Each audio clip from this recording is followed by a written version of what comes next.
سے نہیں. اب خواتین کی طرف آ جائیں. بہنوں کے سلسلے میں یاد رکھیں کہ سر کے بالوں سے لے کر پاؤں کے ناخن تک ان عورت کو اپنا تمام حصہ بدن دوسرے لوگوں سے چھپانا چاہیے.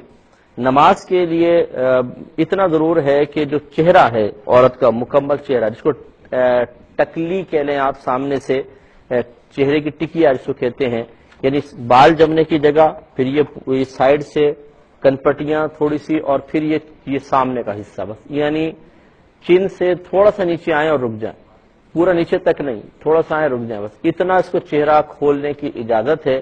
باقی گلے کا حصہ اور پورے کان وغیرہ، اسی طرح پورا سر، اور اسی طرح صحیح قول کے مطابق لٹکے ہوئے بال، جو سر کے پیچھے لٹکے ہوئے بال ہیں، بعض اوقات بہنیں نماز پڑھتی ہیں تو پیچھے سے بال ظاہر ہو رہے ہوتے ہیں، یہ سب چھپانا ضروری ہے. اس کو سب کو فقہاء نے ستر میں داخل کیا ہے.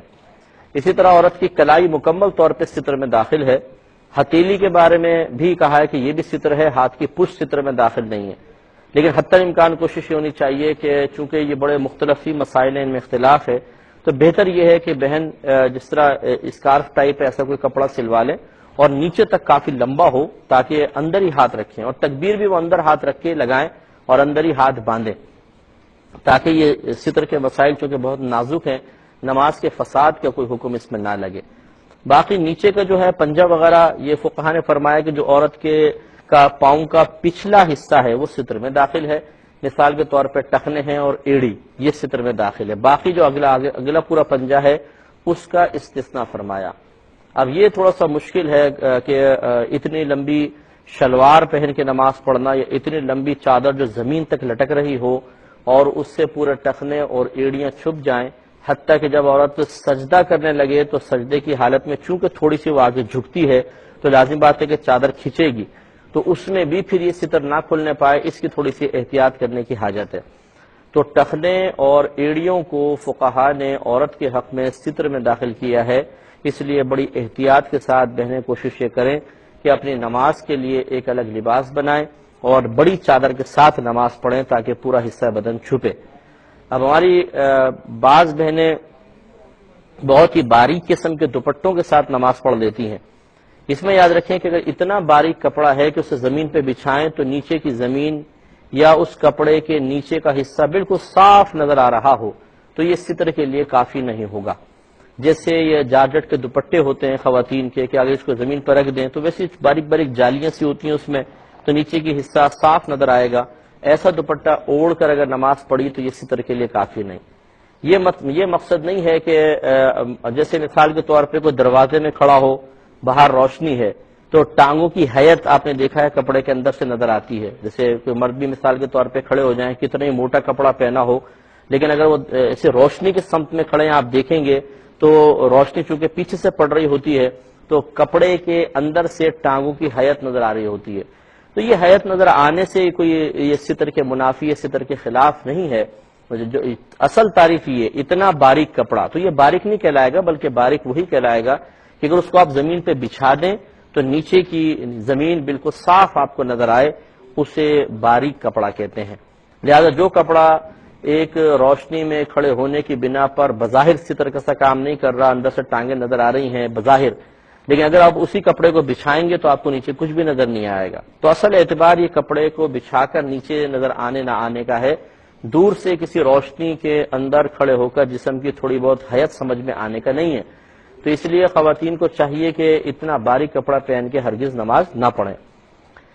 اور اسی طریقے سے یہ بعض بہنیں جب تکبیرات لگاتی ہیں تو ہاتھ باہر نکل آتے ہیں اور یہ ہاتھ اٹھاتی ہیں تو یہ کلائی اس طرح یعنی آستین سرک جاتی ہے اور کلائی کھل جاتی ہے. ان کی کلائیاں یاد رکھیں ستر میں داخل ہیں.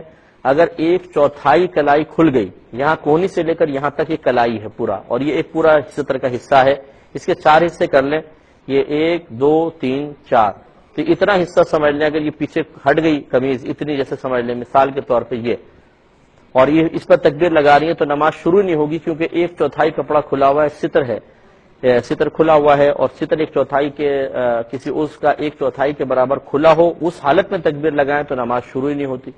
اس سے کم ہے تو نماز شروع ہو جائے گی لیکن مکروہ ہوگی. اس پہ توجہ کریں. ایک کالر ہمارا دوبارہ کال کر لیجیے گا. تو آپ کی خدمت میں عرض کر رہے تھے کہ کلائی چونکہ ستر میں داخل ہے لہذا اس کا اگر کوئی حصہ کھلا ہوا تو دیکھیں گے کہ 1/4 کے برابر یا اس سے زیادہ ہے یا اس سے کم ہے. اگر 1/4 کے برابر یا زیادہ ہے تو نماز شروع نہیں ہوگی. اگر اس سے کم ہے تو نماز شروع ہو جائے گی لیکن مکروہ ہوگی اور واجب الاعادہ ہوگی، اس کو دوبارہ پڑھنا چاہیے. اس لیے بہنوں کو میں نے جیسے شروع میں مشورہ دیا تھا کہ جب وہ تکبیر لگائیں تو کپڑے کے اندر سے ہی ہاتھ رکھیں، بس تکبیر لگا لیں، باہر نکال کی کوشش نہ کریں ورنہ کھلنے کا اندیشہ ہوتا ہے. اسی طریقے سے لمبی چادر پہن کے نماز پڑھیں. اگر مردوں کی طرح ٹخنے کھول دیے اور پھر جب سجدے میں گئی تو اور شلوار سرک گئی تو پنڈلی بھی نظر آ گئی تو یہ تو بدرجہ اولا ستر ظاہر ہو جائے گا اور اس طریقے سے نماز نہیں ہوگی. دیکھیں اللہ تبارک و تعالیٰ اور اس کے رسول کریم صلی اللہ علیہ وسلم نے جس طریقے سے عبادات کو ادا کرنے کا حکم ارشاد فرمایا اس کی رعایت کرنا بہت ضروری ہے. بعض ہماری بہنیں ایسے موقع پر کہہ دیتی ہیں ارے جی یہ تو بس مولویوں کی باتیں ہیں، اللہ تعالیٰ معاف کرنے والا ہے. تو یہ مولویوں کی طرف منسوب کر کے اور اللہ تعالیٰ معاف کرنے والا ہے کہہ کر آپ بری ذمہ تو نہیں ہو سکتی ہیں. شادی بیاہ کے معاملے میں کیوں نہیں کہتے؟ شادی بیاہ کے معاملے میں کہہ رہے چھوڑ تو دنیا والوں کی باتیں ہیں، ہم تو پرواہ نہیں کرتے، جیسے بھی چاہے رشتہ ادا کر لیں. نہیں، اس میں تو ایک ایک بال کی کھال نکال لیتے ہیں، استخارے علیحدہ کرواتے ہیں کیونکہ دنیا کا معاملہ ہے نا. تو دین کا معاملہ ہماری نگاہوں میں اتنا آسان ہو گیا کہ چاہے عبادت برباد ہو رہی ہو تھوڑا سا اہتمام نہیں کرنا ہے، پوری زندگی کی عبادات چاہے برباد ہو جائیں، میدان معاشر میں گرفت ہو جائے، اس کی پرواہ نہیں ہے.